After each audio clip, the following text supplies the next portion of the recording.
आज मी शेंगदाण्याचे लाडू करून दाखवणार आहे अगदी 3 साहित्यामध्ये। बघा इथे मी ह्या पेलावर शेंगदाणे घेतले, भाजून घेतलेले आहेत, पण साल काढलेली नाही आहे। ह्याच्यामध्ये सत्व असतं असं म्हणतात। त्यानंतर अंदाजे गूळ घेतलाय, आता तेवढाच समप्रमाणात गूळ घेतलाय। ह्याच्यापेक्षा तुम्ही कमी घेतला तरी चालेल तुमच्या अंदाजे। मी समप्रमाणात घेतलाय। वेलची पावडर घेतले आणि हे सगळं साहित्य जे आहे ते मिक्सरला एकदाच मी फिरवून घेणार आहे।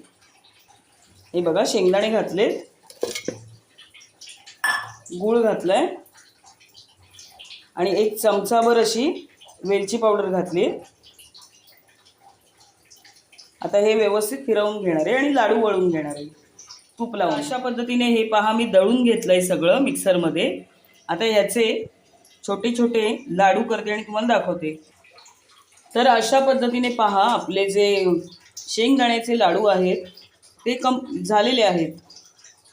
तर अशा पद्धतीने पहा आपले जे शेंगदाण्याचे लाडू आहेत ते झालेले आहेत। अगदी झटपट असे उपासासाठी 3 साहित्यामध्ये 3 जिन्नस वापरून मी हे लाडू तयार केलेले आहेत। हे बघा,